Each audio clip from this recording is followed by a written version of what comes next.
Une toile de verre et de métal, comme tendue au milieu de collines verdoyantes. Plus que les vestiges d'une Olympiade, le parc olympique de Munich est un témoignage. Il fallait effacer le souvenir sombre des derniers Jeux olympiques en terre allemande, mis au pas de la propagande nazie. Alors, en cet été 72, c'est dans un complexe sportif ultramoderne que Munich accueille la fête olympique, des Jeux pour porter l'espoir d'un monde nouveau.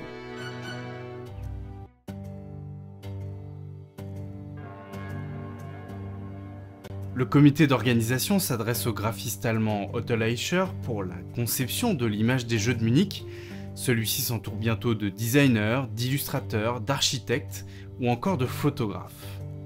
Des publications imprimées à la décoration des sites sportifs, des uniformes à la mascotte officielle, cette équipe pluridisciplinaire va concevoir l'image des Jeux dans ses moindres aspects. Ce travail va aboutir à une identité qui va marquer les esprits par sa rigueur et sa cohérence. C'est au dessinateur et caricaturiste Gerhard Diocksch que l'on confie le soin de concevoir les pictogrammes des Jeux. Depuis leur introduction au JO de Tokyo en 1964, ces figures permettent aux visiteurs du monde entier de s'orienter sur les complexes olympiques, des images pour dépasser la barrière de la langue.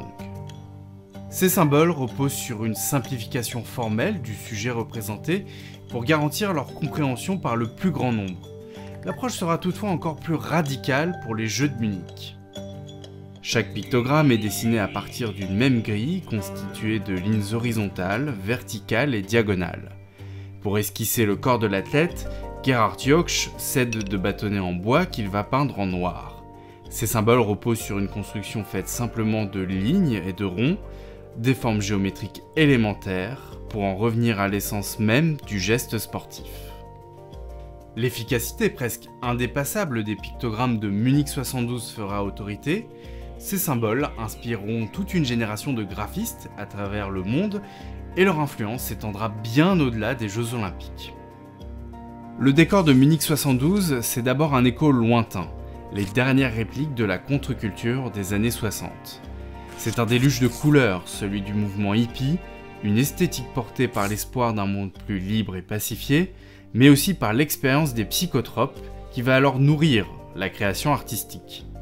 En architecture comme en graphisme, une nouvelle esthétique porte les aspirations d'une société en quête de modernité au lendemain d'un conflit mondial.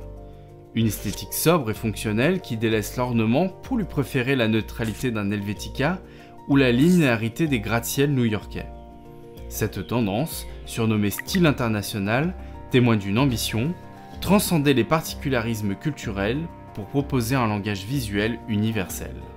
30 ans après la fin de la Seconde Guerre mondiale, c'est donc dans cet esprit de rassemblement et d'union des peuples que l'Allemagne de l'Ouest accueille la grande fête olympique. Pour l'équipe du design de Munich 72, le choix des couleurs, des signes et des images doit lui aussi participer à porter haut cet espoir. Sur sa table à dessin, Otto Leischer imagine d'abord un signe assez explicite. Une couronne de rayons, symbole d'une Olympiade solaire et positive. À la demande du comité d'organisation, le graphiste Kurt von Manstein va retravailler la première esquisse et y ajouter une spirale. Que ce soit dans le dessin mathématique de l'emblème, l'usage précis de la typographie ou l'alignement parfaitement ordonné des éléments, tout, dans l'image de Munich 72, dit cette rigueur et cette précision. Pour les couleurs, l'inspiration est à chercher dans un paysage naturel à quelques kilomètres de Munich, les Alpes bavaroises. Le bleu, le vert, l'argent et le blanc s'imposent très vite, complétés bientôt par un vert sapin, un bleu marine, un jaune et un orange. Une palette vibrante et légère que l'on retrouve partout, sur les affiches, les guides imprimés, dans les rues et jusqu'à la mascotte nommée Waldi. Disposées en bandes, ces couleurs deviennent un motif ornemental à part entière, un arc-en-ciel qui va devenir un ingrédient fondamental dans l'identité de Munich 72. Des jeux pacifiques et rassembleurs, tel est donc en quelque sorte le motto du comité d'organisation des Jeux depuis ses tout débuts, l'identité optimiste et lumineuse de Munich 72 sera la parfaite traduction visuelle de cet espoir.